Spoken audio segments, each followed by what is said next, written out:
سلامونه وخت بخیر. اکثرا دوستان شکایت کوي چې زموږ حافظه کمزورې ده. زه ورته وایم معمولا دوی چې کله مینهخانې ته راځي کومه حافظه یادوي؟ یوه اوږدمهاله حافظه ده، یوه لنډمهاله حافظه ده.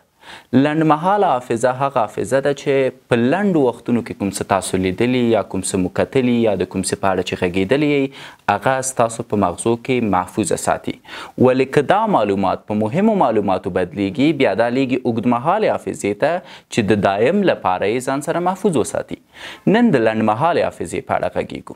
مثلا یو نفر ته که زه چېرته وایم چې پرون غرمه دې څه خوړلي او دا خبره دته یاده نه ده نو کیدای شي د ده لنډمهالې حافظې کې ستونزه وي. ولې کیدای شي اصلا د ده لنډمهالې حافظې کې ستونزه نه وي ځکه دته کیدای شي خوراک هېڅ مهم نه وي. پس د لنډمهالې حافظې د پوهېدو دپاره ځینې ډېر مهم مسایل دي چې تاسو یې باید زده کوئ. ولې مخکې د هغې که غواړئ لنډمهاله او اوږدمهاله حافظه مو محفوظه اوسي باید هره ورځ سهار وختي یو بادام، یو کاجو، نیم چهارمغز، یوه پسته او نیمه کاشوګه شات د نیم ګیلاس اوبو سره وڅښئ تر څو وشئ کولی لنډمهاله قوي حافظه ولرئ. ولې خپله لنډمهاله قوي حافظه دی چې شی واورئ. دوه اساسي ځایونه دي چې حافظه مو ساتي. ډیری یادونه مو اوږدمهاله حافظه کې دي خو دې ویډیو کې لنډمهاله حافظه در پیژنم. لنډمهاله حافظه حد لري او مواد یې له منځه ځي. نن په دې خبرې کوو چې حافظه څنګه کار کوي او د معلوماتو د ډیرو ساتلو لپاره څه کولی شو. لنډمهاله حافظه مهمه ده ځکه دا د حسي حافظې او اوږدمهاله حافظې ترمنځ معلومات ساتي. مثلا په ورقه کې د ټلیفون شمیره وینو دا مو د سترګو یا لیدو حافظه کې د 4 ثانیو نه کم ثبتیږي چې د حسي حافظې برخه ده. خو که ورته پام وکړو لنډمهالې حافظې ته ځي. مثلا بل ته یې ووایو یا یې ځان سره یاداشت کړو. خو که له دې مهمه وي یا عاطفي اړیکه ورسره ولرو نو اوږدمهاله حافظې ته ځي. نو اوس وینئ چې د حسي حافظې هر څه اوږدمهاله حافظه نه غواړي ځکه بیا نو اوږدمهاله حافظه له هر څه ډکیږي. نو لنډمهاله حافظه موږ ته وخت راکوي چې کوم شیان اوږدمهاله په یاد وساتو او کوم شیان هیر کړو چې مهم نه دي. راځئ اوس تخنیکي تعریف درته وکم. لنډمهاله حافظه هغه توان ته ویل کیږي چې کم اندازه معلومات ستاسو مغزو کې د کم وخت لپاره ساتي. دوه کیفیته لنډمهاله حافظه لري. اول د کاري حافظې په څیر معلومات بدلولی نشي او بل دا چې ډیر کم وخت د ساتلو لپاره لري. د کاري حافظې اړوند بل لیکچر لرم خو لنډمهاله حافظه څومره وخت لپاره معلومات ساتلی شي او څومره معلومات ساتلی شي. دا انسانانو کې توپیر لري خو څېړنې ښایي چې وخت او اندازه یې عالي ده. راځئ د اندازې اړوندې خبرې وکړو. د ارواپوهنې په برخه کې جادویي شمیرې چې تاسو یې لنډمهاله درلودی شئ 2 - 2 دي او دا د جورج میلر امریکایي ارواپوه لخوا بیان شوي. هغه ډیره مطالعه پرې کړې چې اوس دې ته خلک د حقیقت په سترګه ګوري.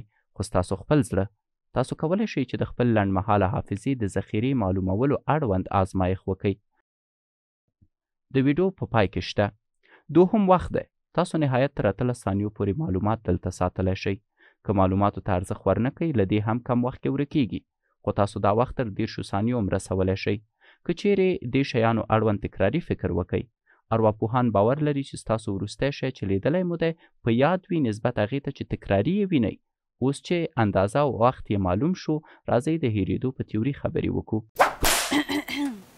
اوس نو دا ډیره زیاته مهمه مسله ده چې ورباندې پوه شو که چیرته زموږ لنډمهاله حافظه ډیلیټ نشي له منځه لاړه نشي معلومات له منځه لاړ نشي نو څه به وشي؟ هره ورځ زه پورته کیږم کالي اغوندم مور سره ستړي مشي کوم پلار سره ستړي مشي کوم د باندې راځم دفتر کې کارونه کوم. اوس که زما د هرې ورځې کارونه زما په یاد کې پاتې شي نو زما مغزه خو ډکیږي نو دا به بیا څنګه خالی کوو؟ د دې دپاره چې زموږ مغزه د هغه شیانو نه ډک نشي چې په هغې پوهېدل موږ ته ارزښت نه لري په کار ده چې لنډمهاله حافظه خپل معلومات له منځه یوسي. په کومې طریقې له منځه وړي در اورمئ. ولې موږ شیان هیروو؟ ولې معلومات زموږ له لنډمهالې حافظې له یو وخت وروسته ورکیږي؟ یوه حل لاره ورته ټریس ډیکي تیوري وړاندې کوي. دا تیوري وایي چې اضافي معلومات لرې لویږي کله چې نوې او با ارزښته معلومات راځي نو بې معنا معلومات سیالۍ له منځه وړي او دا منطقي ده. مثلا یو شمیره چې 2 اونۍ درته ویل شوي او یو شمیره چې اوس درته ویل کیږي، نو ستا ارومرو تازه شمیره په یاد ده، نه پخوانی. یا مثلا پرون مو څه خوړلي په یاد مو دي، خو 4 کاله مخکې مو په دې ورځ کې څه خوړلي ارزښت نه لري، نو هیر مو دي. خو ځینې حالاتو کې دا تیوري بیا کار نه کوي، ځکه خلک لري داسې تیر تاریخونه چې هیرولی یې نشي. شاید ځینې خلک مهم او غیر مهم معلومات له تیر په یاد ولري او تر اوسه زه نه پوهیږم چې ولې، مګر هره حافظه نشي پاکېدلی. خو دا تیوري وایي که نه غواړي ځینې معلومات هیر کړي، باید بیرته یې زده یا تازه کړي. او دا ګراف ښایي چې بیا زده کړه کې څومره اسانتیا هر وخت رامنځته کیږي. او دا هم منطقي ده، هغه څه نه چې ګټه نه اخلو ولې یې باید یاد ته وساتو، خو څومره چې یو څه کاروو هغومره یاد ته ساتو. نو بیرته زده کړه د یاد ساتلو لومړی ښه لار ده. دا ګراف ښایي څومره چې یو څه مونږ بیا زده کړو هغومره یې د هېرېدلو چانس کمیږي، ځکه خو د امتحان لپاره بیا لوستل ګټور تمامیږي. دې تیوري باندې انشاءالله پوه شوي یاست. اوس ډېرې خبرې نه کوم، ولې د دې د خاطره چې د لنډمهالې حافظې او د دې حافظې د معلوماتو د حذفولو په اړه پوه شوئ. دا هم ډېره زیاته مهمه ده چې د دې حافظې د معلوماتو د ساتلو په اړه پوه شئ. راځئ چې په ګډه یې واورو. یوه بله تیوري هم شته. فکر وکئ پرون مو څه خوړلي در یاد دي، خو 2 کاله مخکې مو څه خوړلي نه مو دي یاد. ډېر څه ستاسو لنډمهاله حافظه کې د پرون او 2 کاله پخوا ترمنځ شوي.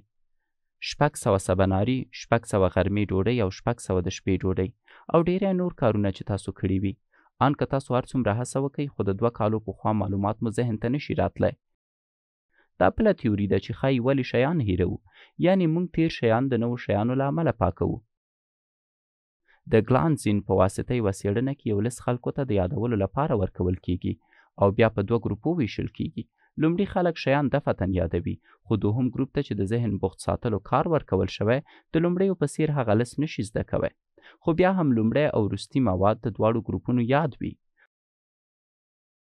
خو هغه ګروپ چې بل شي کې بوخت ساتل شوی وو وروستي شیان یې لست کې کم یاد دي. ارواپوهان وایي چې هغه مواد لنډمهاله حافظه کې وه چې د بل ټسټ له امله پاک شوي دي. راځئ لږ یې عادي کړو. دا زما د خوښې کب دی ځکه لنډمهاله حافظه نه لري او نوم یې جوري دی. یو کارتون کې د دې کب ځانګړتیا دا ده چې معلومات له نورو ډیر په یاد ساتلی شي. اما پوښتنه دا ده چې آیا په رښتیا هم یو انسان لنډمهاله حافظه له لاسه ورکولی شي؟ هو، دا کیدی شي چې ورته انټریوکریډ امنیژیا وایي. دا هغه حالت دی چې پکې خلک نشي کولی خپله لنډمهاله ګذشته یاد ته راولي. یادونه جوړیږي خو دفعتن له منځه ځي. 15 ثانیې مخکې چې تاسو څه ویلي دي خلکو ته په یاد نه وي. داسې خلک د خپل ماشومتوب یادونه په یاد لري، خو نشي کولی اوسنۍ خبرې له 15 ثانیو ډیر په یاد وساتي. ولې داسې کیږي؟ په لنډمهاله کې هغه خلک دي چې عصبي درمل مثلا بنزودیازپین نه ډیره ګټه اخلي یا شراب خوري. دا ستونزه پیدا کوي. نیمه دایمي بیا هغوی دي چې تر ډیره عاطفي اختلالات لري. او اوږدمهاله بیا هغو کې پیدا کیږي چې مغزو یې صدمه لیدلي یا یې عصبي ناروغي پیدا کړي. اوس نو موږ پوه شو چې لنډمهاله حافظه څه شی ده. په دې پوه شو چې لنډمهاله حافظه ولې معلومات ډیلیټوي. ځینې خلک وایي چې صحیح ده ډاکټر صاحب دا ټولې خبرې دې منم، ولې زه غواړم چې زما لنډمهاله حافظه ځواکمنه وي. زه غواړم تر نورو ډیر شیان په لنډمهالي ډول په خپلو مغزو کې حفظ وساتم. آیا امکان لري چې زما لنډمهالې حافظه نسبت نورو خلکو ته قوي واوسي؟ بلې پرته له شکه چې امکان لري، ولې ځینې تخنیکونه دي چې تاسو باید د هغې نه ګټه واخلئ. دا تخنیکونه څه شی دي؟ واورئ. څنګه لنډمهاله حافظه ځواکمنه کړو؟ باید پوه شئ چې لنډمهاله حافظه محدوده ده او په یو وخت کې 5 الی 9 شیان ساتلی شي، خو یوه لاره شته چې 4 شیان دلته د اوږدمهاله وخت لپاره وساتئ. دې تګلارې ته چینکینګ وایي. تاسو کولی شئ څو شیان سره یو ځای کړئ او بیا یې یو ځای په یاد وساتئ. نو تاسو کولی شئ د څو جلا شیانو په یو ځای کېدو سره هغه د یو شي په توګه حافظې ته ورکئ. نو که هر چنک ستاسو له 4 شیانو جوړ وي، بیا 14 شیان لنډمهاله حافظې کې ساتلی شئ. یو مثال د دې تګلارې د شمیرو یاد ته ساتل دي. مثلا د 10 نفرو شمیره حفظ کول سخت دي، خو که تاسو 3 لومړۍ شمیرې د هیواد کوډ سره جلا کړئ نو امکان لري. د لنډمهالې حافظې د تقویت نورې لارې هم شته دی چې درته به یې وښایم. د لنډمهالې حافظې په اړه مو ټول معلومات همدومره وه. او د سایکولوژي برخه چې نوې ما شروع کړې ده او دا لیکچري برخه ده انشاءالله چې تر پایه پورې را سره تعقیب کوئ. په دې کې مختلف معلومات دي چې تاسو به ترې نه خوند اخلئ. انشاءالله د بلې ویډیو په تمه اوسئ. چینل در سره حتما سبسکرایب کوئ ځکه په بلې ویډیو کې موږ د کاري حافظې اړوند غږیږو. هغه خلک چې کاروبار کوي او په کاروبار کې معمولا تاوان کوي د دې د خاطره چې د دوی حافظه سم کار نه کوي دوی د ارومرو بلې ویډیو ته په تمه اوسي تر څو یوه ځواکمنه کاري حافظه ولري. تر بیا مل عمل ښې چارې.